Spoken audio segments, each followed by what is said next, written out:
Annyeong. Hello, I am the Dark Fane. Welcome back to Confessions of a First-Time Dungeon Master. As always, if you missed the last session, I'll put a link to it up in the corner for you over here. You can go check it out, catch up on what you missed, then come back here to find out what happened next. This is now, I believe, session 43, and this is like our season finale before we take a break for the holidays. So let's jump into it. Okay, so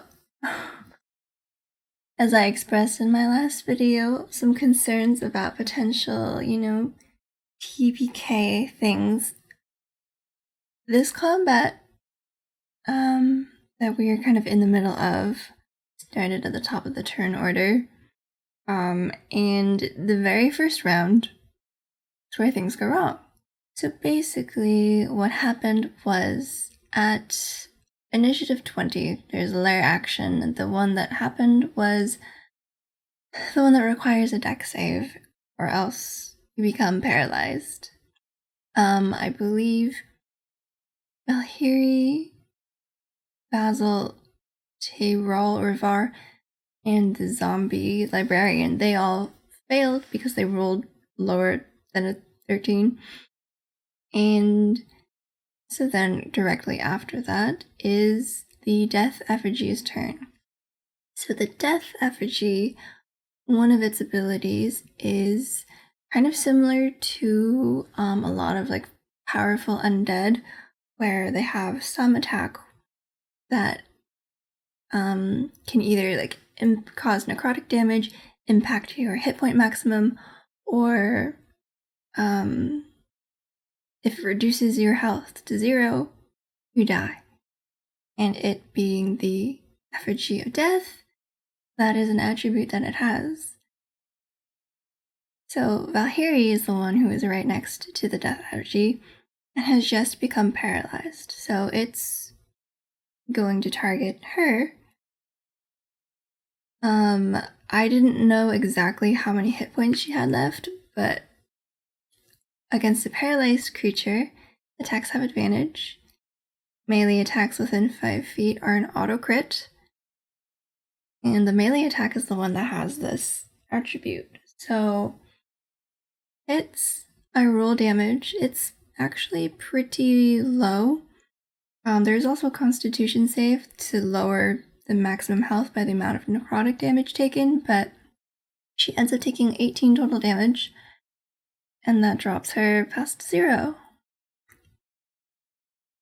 So I honestly, at that moment, almost like did away with that attribute. But then I thought, this is how it's written and designed, and it was something that they could have known or found out and like known to avoid, but they decided not to research any of the effigies or fight the effigies. So I was like, you know what? I'm going to leave it. So in the first round, I'll hear these like claws kind of rake across her torso, like this cold emanating kind of through her body, and then she just drops, unmoving, not breathing,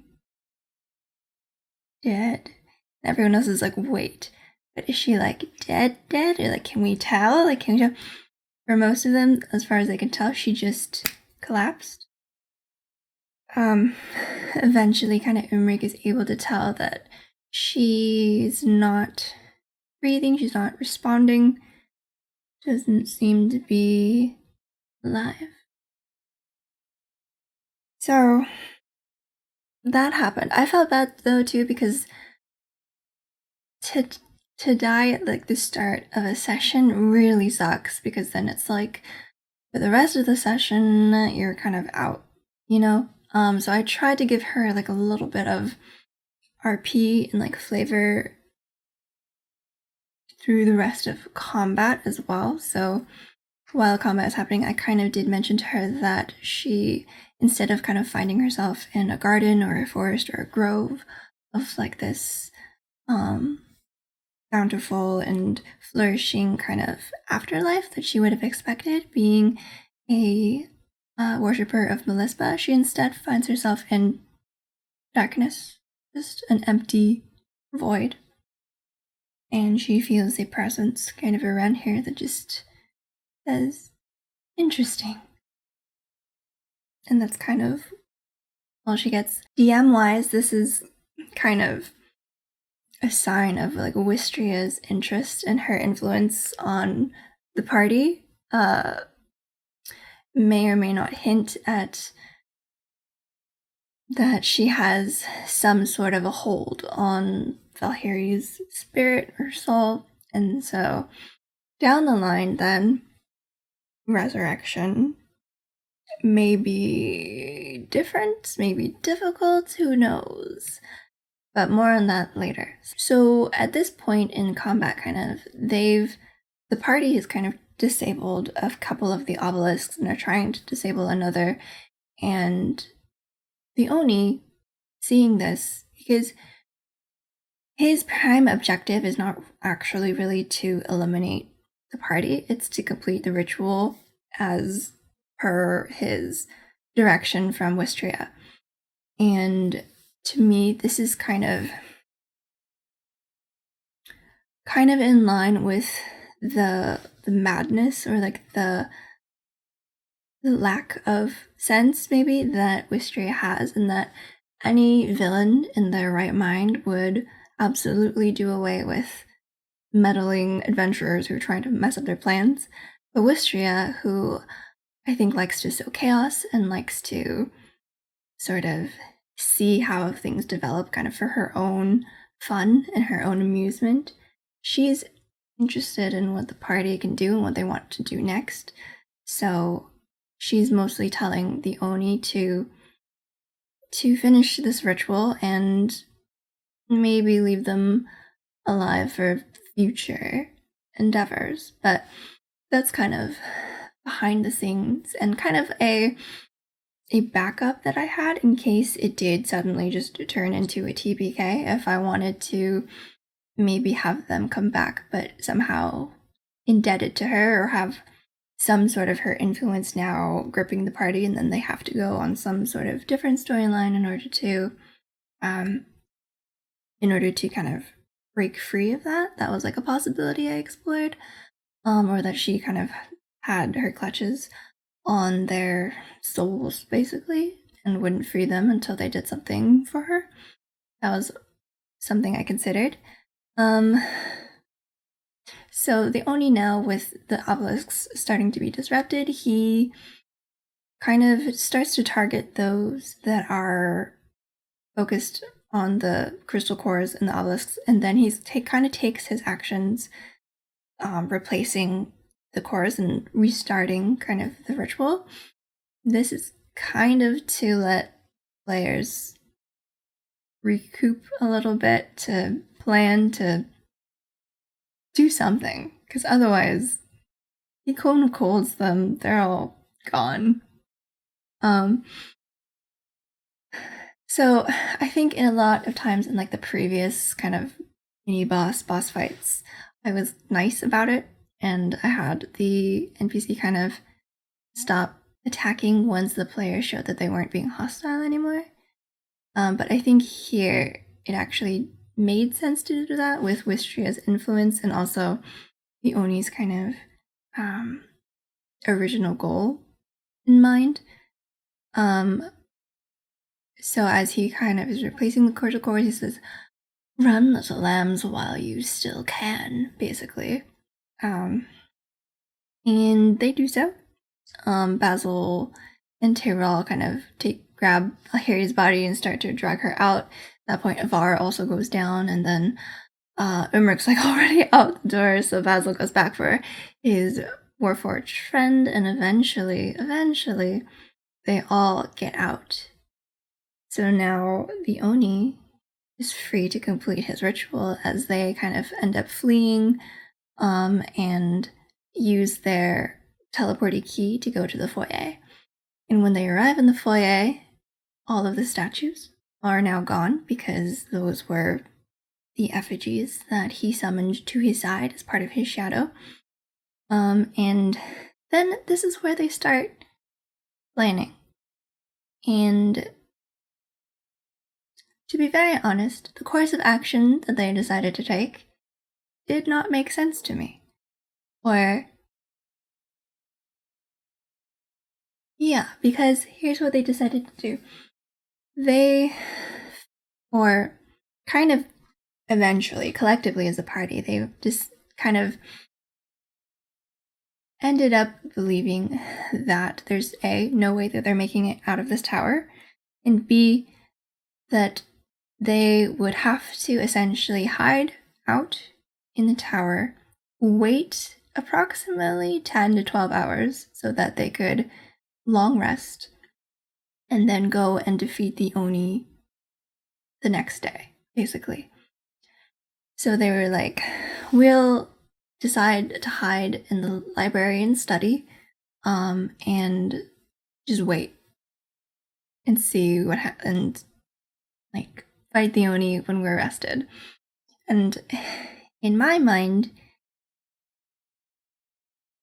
well, as a DM, but also just seeing kind of what's happening in the tower with this ritual, how on earth, how in the nine hells would you think that he's going to let you try again? Like, or that he would let you. Well, he let him go, maybe he would, but it just seems like you think he would let you stay 12 hours in his tower while he's doing this, knowing full well that you are like an enemy and you would, if given the chance, try to disrupt his ritual again? There's no way. I don't know.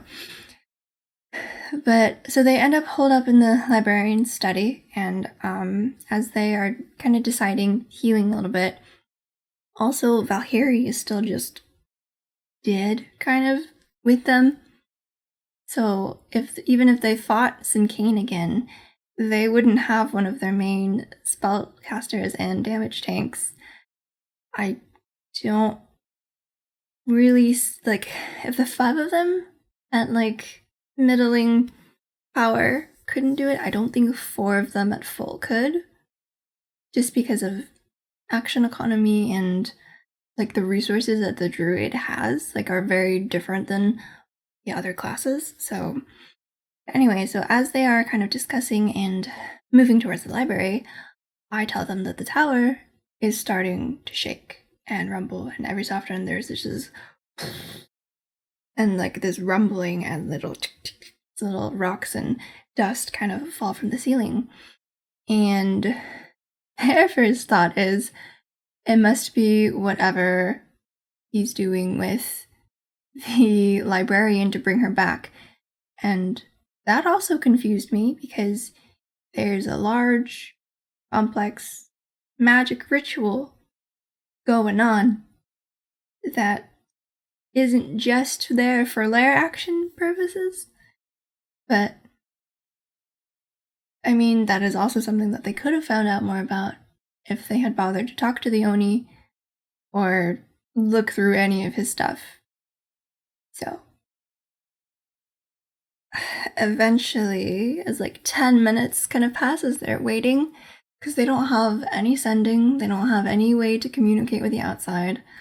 But Naradia, who is the wizard who is still down below in the sewers, notices that the Oni's ritual has completed. The mist that is around the tower has now kind of faded away, but starting to pour from the top of the tower, from the windows, is this kind of smoky black darkness that is just kind of pouring down. Kind of like if you imagine like dry ice when you like pour water in it and it billows out, but black. And yeah, so she messages Imrik basically that something's happened, like what's going on, and there's something worse probably that is coming. And that if you're not able to fight, we should probably get out now. After some more discussion, they eventually agree.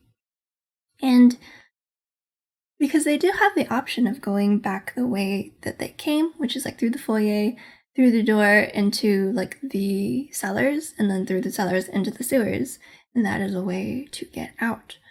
But for some reason they kind of dismissed that as a possibility and then decided to hole up. But so they make their way down to the cellars, and Naradia kind of meets them along the way. And once they meet up, she draws a teleportation circle, basically, and teleports them back to Lovos, specifically the headquarters of the Unkindness, where they had first met with the headmistress. And so now, kind of very panicky, she escorts them back to the headmistress' office. They kind of explain what is happening, what is going on.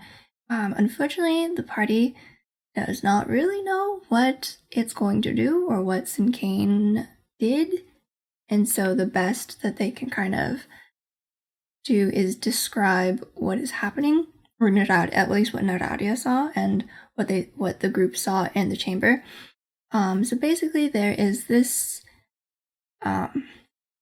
darkness that is now kind of amassing at the tower and just starting to kind of seep and spread across the land, making its way towards Rumur, which is the southwestern, I can put the map, southwesternmost city of Prill, as well as Wolishk, which is kind of in the way. Well, yeah, that city's gonna be lost too. But, so it is kind of creeping its way, and Naradia, I think, described it as like worse than the mist that had been around the tower that kind of corrupted people and scrambled magic. So now the entire nation, pretty much, of Prill is on alert. The headmistress kind of summons the entire Unkindness to her side, which are these 6 different kind of figures. There's Fernay, there is a woman with like dark skin and like a completely shaved head dressed in a cloak. There's a man who has just like kind of in leathers and dressed in and has like multiple blades kind of strapped across his chest and various belts. There's a man who I believe I said has kind of short worn brown hair, and he's wearing kind of decorated robes with like a slim blade at his side. And then there's also someone who's just wearing kind of a mask, and you can't really tell any of their features. Might have missed one, but they'll meet them all later.